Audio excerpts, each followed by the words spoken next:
Кеңес одағын мақтайтын қазақтар соны әлі күнге шейін аңсап, жылы сөз арнап оған. Шіркін Кеңес одағы, шіркін Кеңес одағының билігі қандай еді. Сол кезді аңсап жүрген, сағынып жүрген қазақтар.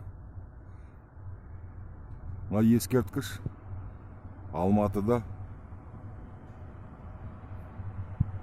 1931-1933 жылғы ашаршылық құрбандарына қойылған. Бұл заман бұрынғы ана жоңғар кезіндегі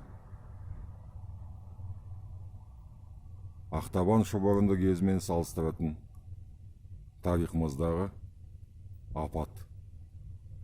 Миллиондап қырылған халық. Осы 31 мен 33 жылдың ішінде 1,5 миллиондай қазақ аштан өлген. Оның алдында 1919 жылдан бастасақ, оның алдынан бастасақ, 1916 жылдан қазақ көтерілісінен. Осы бір 10-15-20 жылдың ішінде азғантаяқ 6 миллион қазақ халқынан 2-3 миллионы дүниеден кеткен.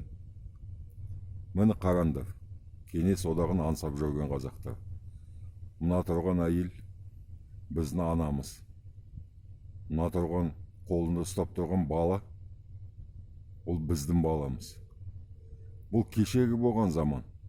Біздің ежелгі замандағы бабаларымыз емес, осы кеше ғана болған аталарымыздың тарихы. Менің атам Иса. Ашаршылық кезінде жалғыз қалған. Бүкіл отбасы қырылып қалған. 9 бала. Одан қалған жалғыз Иса. Бәріміздің тарихымыз бір. Президенттің әкімшілігінде істейтін қазағы болсын, әкімшілікте істейтін қазақ болсын, жол полициясының қазағы болсын, көше сыпырып жүрген қазақ болсын. Бәрімізді біріктіретін осы тарих. Қалай сендер осы Кеңес одағын мақтайсыңдар?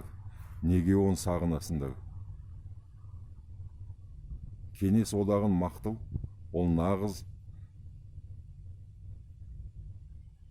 мәңгірт деген сөз соған жатады. Мақтамайық, Кеңес одағын жылы сөз оған арнап еске алмайық. Шіркін заман еді-ау деп. О заман белгісі міне. Осы ескерткіш. Миллиондап қырған бізді. Оны ұмытқан қазақ емес.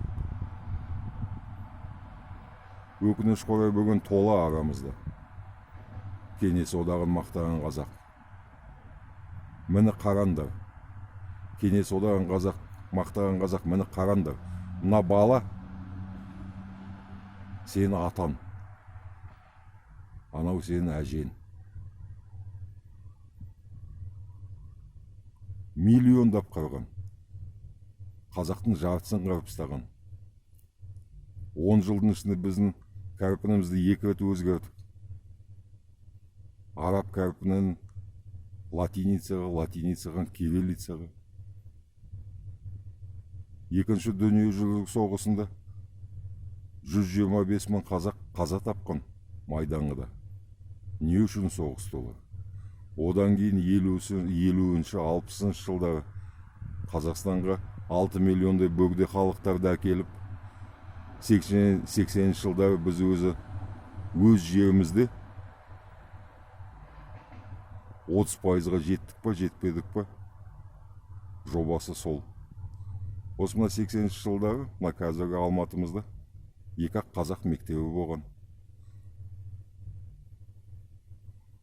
Бұның бәрін ұмытқан қазақ емес, оны мен айта аламын.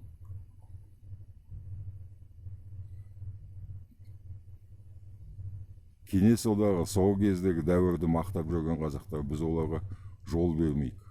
естіп қалдым ба, қай жерде болсам бір жиналыс, отырыс, тойда, өлікте біреу кеңес одағы мақтап жатыр ма, аузын жап. Есіне түсір осыны. Ұмытпайық ағайын, ұмытпайық.